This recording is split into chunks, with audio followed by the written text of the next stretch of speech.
आप अपने ज़मीन का नक्शा कैसे निकालेंगे, इस वीडियो में मैं आपको सिखाने वाला हूँ। देखिए, बिहार में ज़मीन का सर्वे चल रहा है।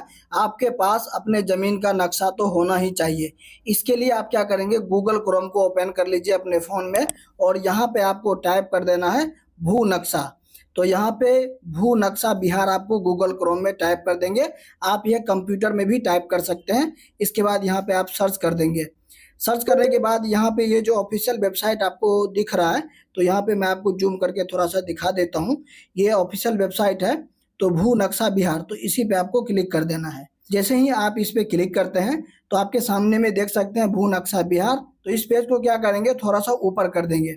ऊपर करने के बाद यहाँ पे एक और ऑप्शन आपको मिलेगा, यहाँ पे व्यू मैप का एक ऑप्शन मिलेगा। यहाँ पे हम जूम करके थोड़ा-सा दिखा देते हैं आपको।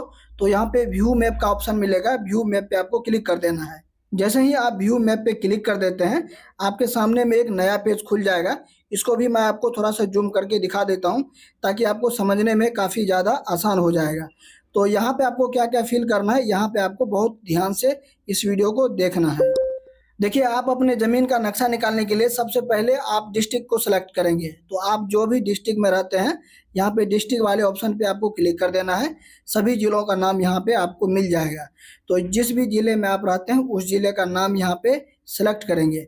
तो चलिए हम अपने ज़िले का नाम यहाँ पे सेलेक्ट कर लेते हैं। इसके बाद यहाँ पे आपको 10 से 5 सेकंड वेट करना है। तो यहाँ पे देख सकते हो ऑटोमेटिक सेलेक्ट है अररिया, तो यहाँ से हट जाएगा। तो यहाँ पे सब डिविजनल में देखिए कहलगांव आ चुका है।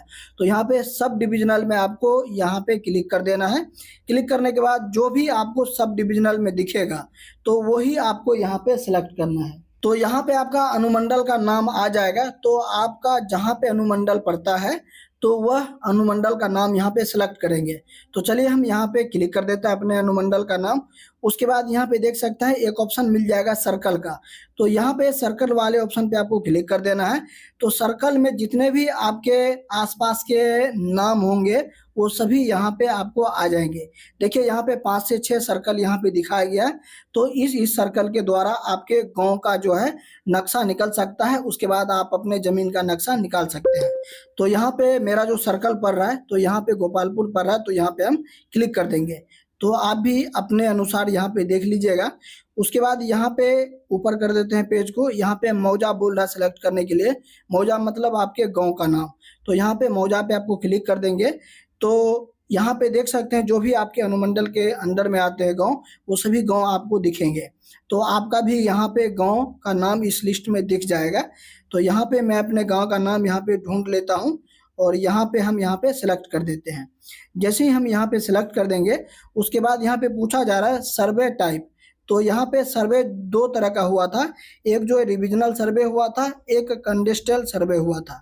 तो यहाँ पे अगर रिविजनल सर्वे में अगर आपको नहीं मिलता है, तो पहले रिविजनल सर्वे को क्लिक करके देख लीजिएगा नक्शा निकाल के। अगर रिविजनल सर्वे में आपका ज़मीन का नक्शा नहीं निकलता है, तो आप कंडेस्टल सर्वे पे क्लिक करके निकाल सकते हैं। तो फाइनली हम यहाँ पे रिविजनल सर्वे पे क्लिक कर देते हैं। इसके बाद यहाँ पे आपको देख सकते हैं ये सीट नंबर है, आप सीट नंबर भी दे सकते हैं। यहाँ पे क्लिक करके या सीट नंबर भी दे सकते हैं। उसके बाद आप जो है यहाँ पे देख सकते हैं ज़मीन का आपका नक्शा निकल जाएगा।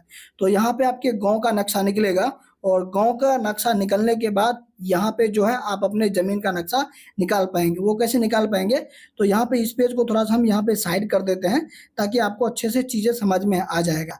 तो यहाँ पे देख सकते हैं ये जो नक्शा आपको दिखाया गया है, हम आपको जूम करके दिखाते हैं ये नक्शा। तो हम इसको और थोड़ा-सा साइड कर देते हैं, ताकि आपको अच्छे से समझ में आ जाएगा। तो चलिए इसको और भी जूम कर देते हैं। ये जो नक्शा आपको दिखाया गया है, जैसे कि आप यहाँ पे देख सकते हैं, कहीं 16 दिखा गया है, कहीं 17 लिखा गया है। इसका मतलब क्या है, मैं आपको थोड़ा-सा बता देता हूँ। ये 60 लिखा हुआ है, कहीं 57 लिखा हुआ है। ये प्लॉट नंबर होता है। जैसे कि यहाँ पे देख सकते हैं ये 35 नंबर का, जैसे कि ये मेरा ज़मीन है। ये जो है 35 नंबर प्लॉट का ये मेरा ज़मीन है। तो यहाँ पे प्लॉट नंबर लिखा रहेगा। तो प्लॉट नंबर से आप कैसे पता करेंगे, प्लॉट नंबर मतलब आपका खसरा नंबर होता है। जो आपका खसरा नंबर होता है, वही आपका प्लॉट नंबर होता है। तो जो भी आपका ज़मीन का रसीद है, नया हो या पुराना हो, तो आप अपने ज़मीन के रसीद में देखिए आपका खसरा कितना है ज़मीन का। खाते के बगल में लिखा होगा खाता खेसरा। तो खाता अलग होता है और खेसरा अलग होता है। तो आप खेसरे के कॉलम में देखेंगे कि आपके ज़मीन का खेसरा कितना है। अगर आपके ज़मीन का खेसरा यहाँ पे जो भी है सबका अलग अलग रहता है। वही खेसरा को लेके जो भी आप अपने गांव में ज़मीन है उस गांव का ज़मीन का नक्शा निकाल लेना है। उस गांव का पहले नक्शा निकाल लेना है। उसके बाद जो भी आपके रसीद में खेसरा नंबर है उसी को प्लॉट नंबर कहते हैं। वही खेसरा नंबर को लेकर आपको यह जो गांव का आपने नक्शा निकाला है उसमें आपको अपना प्लॉट देखना है। जैसे मेरे रसीद में है 55, तो यहाँ पे जो है ये मेरा ज़मीन है। यहाँ पे देख सकते हैं ये मेरा ज़मीन है, यहाँ पे दिख रहा है। ये जो 55 है ये मेरा ज़मीन है। तो इस तरह से आप यहाँ पे चेक कर सकते हैं। जैसे कि आपके रसीद में खेसरा 47 दिया हुआ है या 1020 दिया हुआ या 550 दिया है या कुछ भी दिया हुआ, तो वो खेसरा जो है सबसे पहले यहाँ पे मिला लेंगे, यहाँ पे चेक कर लेंगे, तो यहाँ से आपको खेसरा मिल जाएगा। तो इसको आप डाउनलोड कर लेंगे। यह आपका ज़मीन का नक्शा हो गया। तो ज़मीन का नक्शा आपका बेखुद नहीं निकलेगा, पूरे गांव का निकलेगा ज़मीन का नक्शा। पूरे गांव का पहले आप नक्शा निकालेंगे, उनमें से आप अपने ज़मीन का नक्शा निकालेंगे खेसरा के अनुसार। तो जो भी आपके रसीद में खेसरा दिया गया है यहाँ पे आपको ढूंढना पड़ेगा। उसके बाद जो है आप जो है अपने ज़मीन का यहाँ पे नक्शा यहाँ पे देख सकते हैं। अगर आपको अपने ज़मीन का खेसरा भी मालूम नहीं है तो जो आपके पट्टीदार है, जो आपके आसपास में है, उनके रसीद में देखिए कि उनका खेसरा कितना है।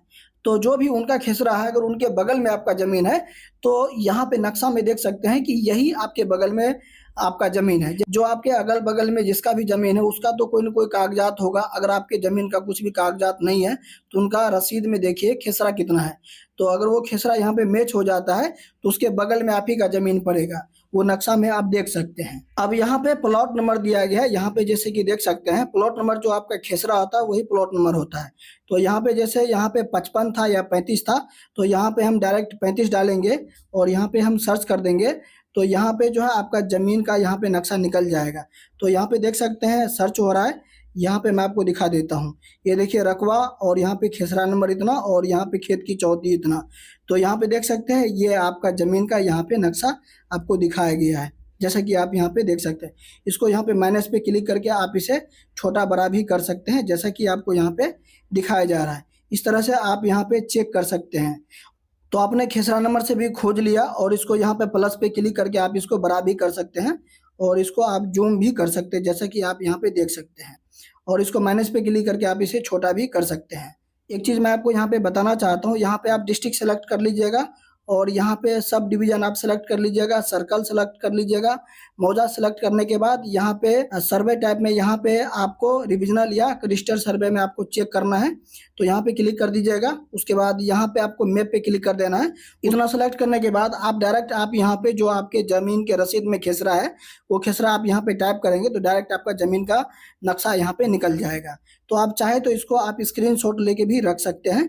इसको माइनस पे क्लिक करके छोटा करेंगे और आप इसको स्क्रीनशॉट लेके रख सकते हैं। तो इस तरह से आप अपने ज़मीन का यहाँ पे नक्शा देख सकते हैं।